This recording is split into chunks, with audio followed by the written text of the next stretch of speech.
This is a film about adventures in the Yukon, including snowmobiling, a flight over the Kluane Icefields, and a flight to see the northern lights from 37,000 feet.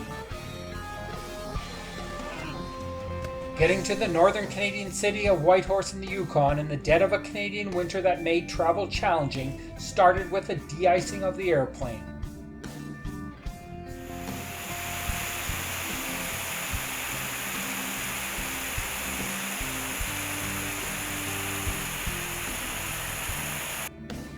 There was a lot of interesting winter landscape encountered whilst flying across Canada, including the flat of the prairies giving way to the Rocky Mountains dramatically shrouded in snow clouds. The Vancouver airport was experiencing an unusually severe snowstorm which caused some delay, but soon it was off due north along the coastal range on the final leg to Whitehorse.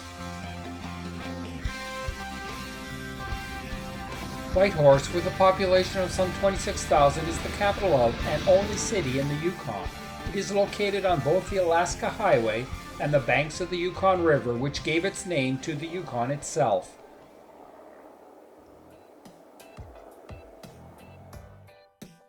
At the airport, the Yukon Transportation Museum holds a fascinating collection, including the huge snow train with its 3-meter-high wheels and a Yukon riverboat.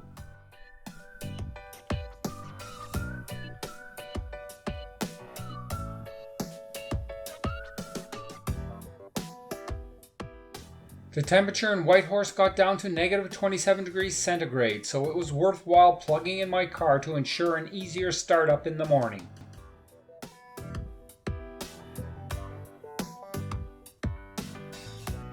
Downtown Whitehorse has an interesting collection of murals with subjects ranging from Jimi Hendrix to the Royal Canadian Mounted Police.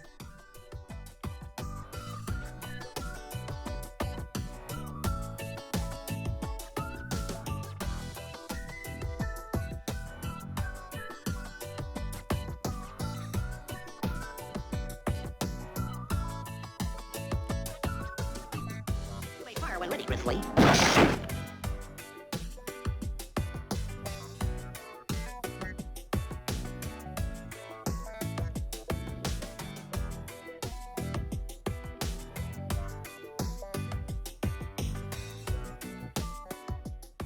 The new McBride Museum of Yukon History is amazingly built over top of a heritage building.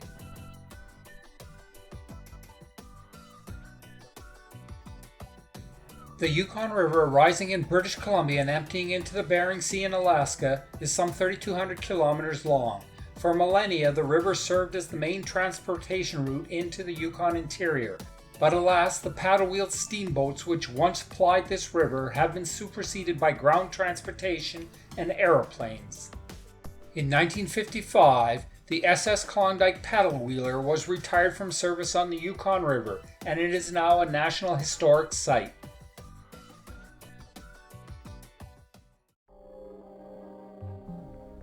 Snowmobiling is an excellent and fun way to get outside and experience the countryside in winter.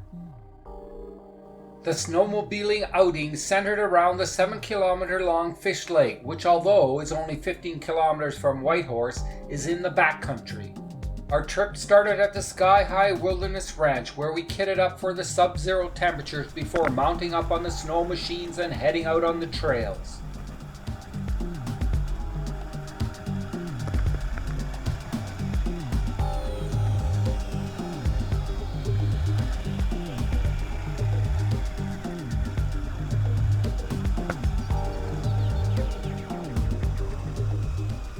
Snowmobile trails in the Fish Lake area pass over frozen lakes, go through dense spruce forests, and lead up to mountains above the tree line.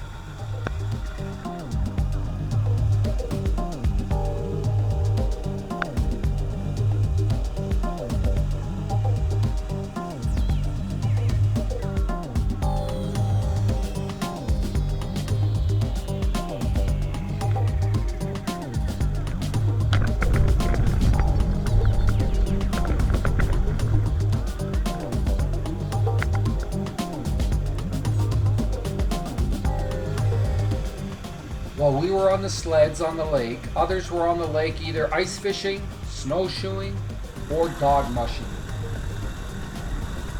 Driving on the wide open frozen surface of Fish Lake, we could open up the throttle and zip along.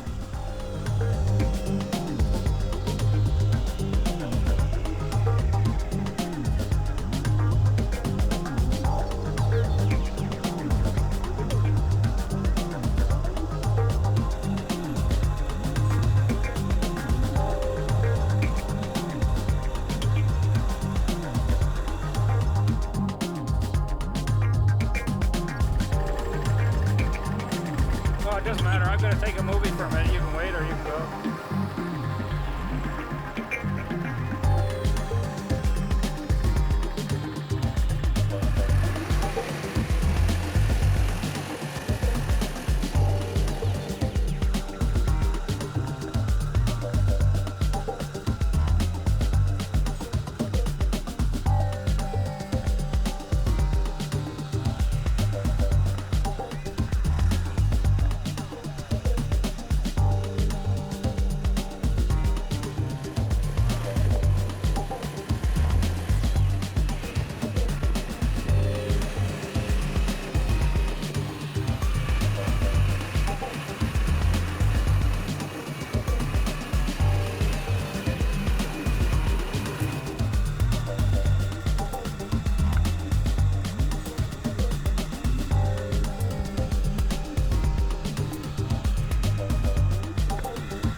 At noon, we stopped for a hot lunch of buffalo sausages that were cooked over an open wood fire on the snow.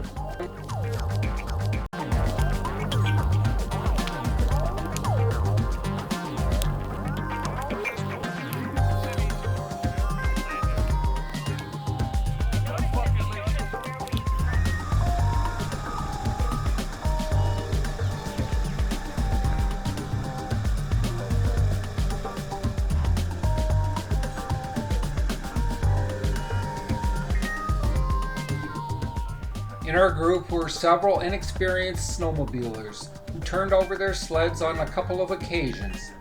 Fortunately, no one was seriously hurt and we drove on after righting the overturned sleds.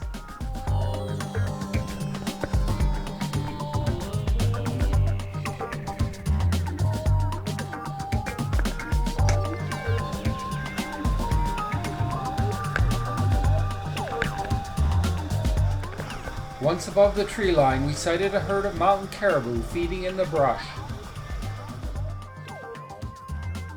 The globally unique mountain caribou is a variety of woodland caribou that has adapted to the special conditions of mountainous forests. Mountain caribous are the largest of all the species of caribou.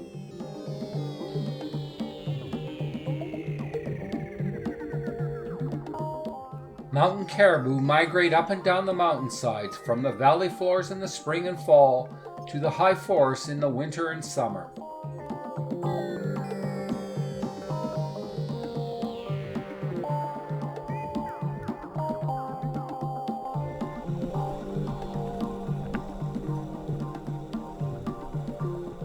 With the snowmobiling adventure over, it was time to head out on the Alaska Highway for the next adventure in the Yukon.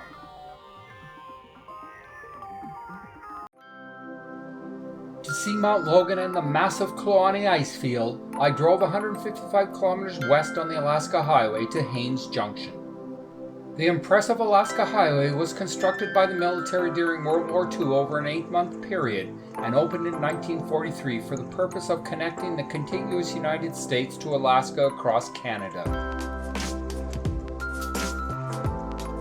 Following route realignment over the years, the highway is some 2,200 kilometers long today. In the winter, mature male elk lack the large antlers that allow them to be easily distinguished from female elk. The antlers on the male elk are shed each fall and regrown starting in the spring. The scenery along the Alaska Highway is impressive, with just the odd isolated dwelling found along its route. In winter, there is little traffic on the highway. Construction that caused permafrost to melt caused serious problems. Long stretches of the Alaska Highway are snowpacked, so care is required to avoid an off-road adventure. It was fascinating to see unusual vehicles passing by, including customized trucks transporting dog sled teams.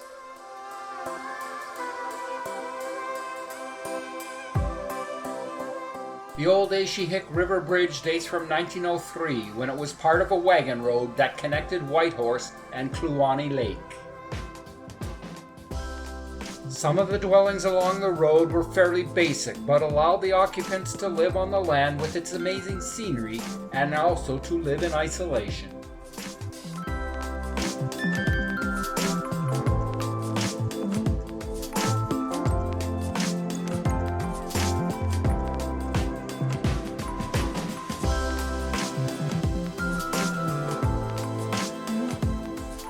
Finally, I arrived at Haines Junction, which is nestled at the foot of the St. Elias Mountains. It is a village of about 600 people, at the junction of the Alaska Highway and the Haines Highway. The Haines Highway goes to the coastal town of Haines on the Alaska Panhandle, while the Alaska Highway goes into central Alaska.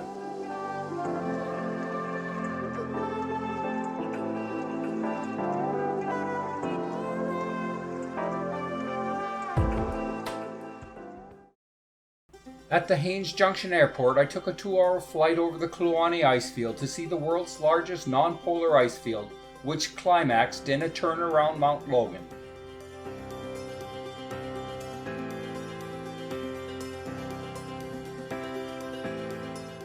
The low cloud ceiling meant that it was touch and go whether the Cessna 172 would take off for the flight to Mount Logan.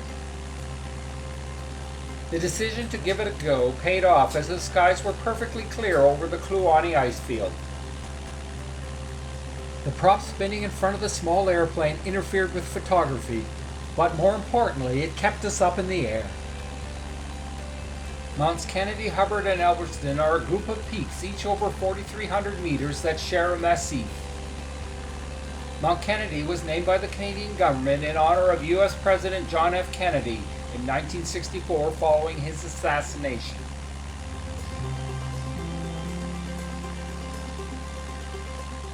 Pinnacle Peak, at 3,714 meters, is a prominent high mountain that stands out due to its pyramidal shape.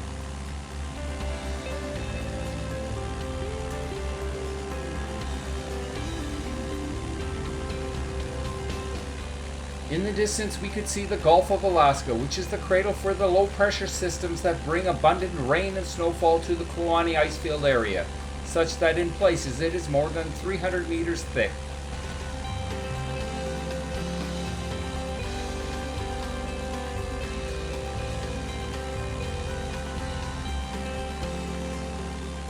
Rising 3,000 meters on the south side of Mount Logan to its summit is Hummingbird Ridge.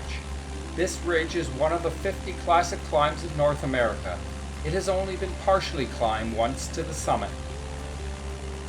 Mount Logan has the largest base circumference of any non-volcanic mountain on Earth. It includes a massif with 11 peaks over 5,000 meters. On the massif itself, the air temperature hovers around negative 45 degrees Celsius in the winter.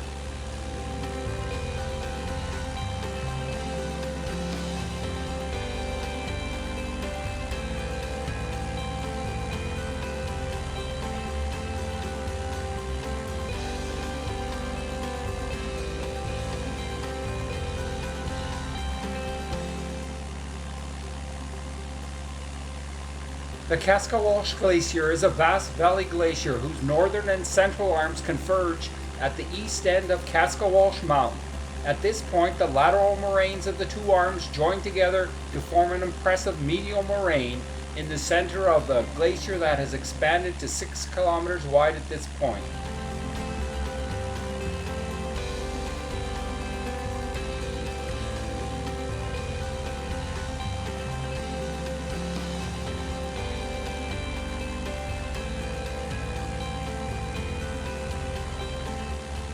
As we flew up the Desdiash River Valley back towards Haines Junction, the ceiling lowered such that a flight over the Kluane Icefields would have had to been scrubbed.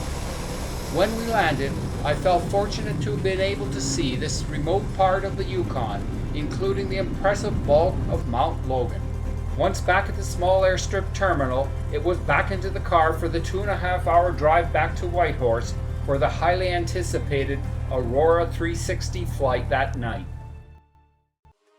The highlight of this trip to the Yukon was the private Air North chartered flight called Aurora 360 that enabled us to view the northern lights from 37,000 feet.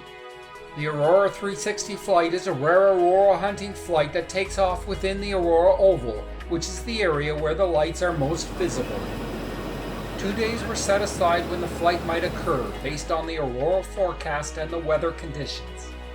We arrived at the plane at 11:30 at night and took off immediately. For the next 3.5 hours we flew a rectangular route within the Aurora Oval that took us across the Arctic Circle. At times during the flight the northern lights were spectacular as they constantly changed like curtains blowing in a breeze.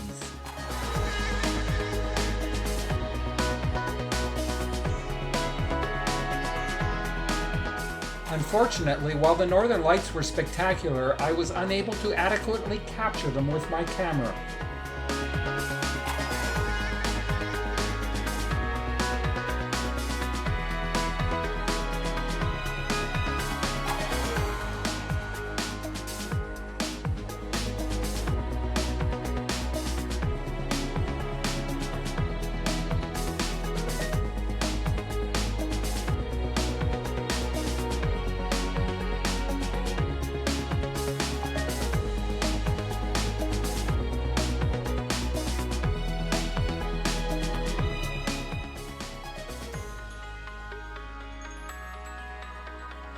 The Aurora 360 flight landed back at Whitehorse at 3:30 in the morning, so there was still time to drive up to Grey Mountain overlooking Whitehorse to see if the northern lights were visible. Unfortunately, they were only a faint green glow. Take me somewhere nice, to some tired island in your heart.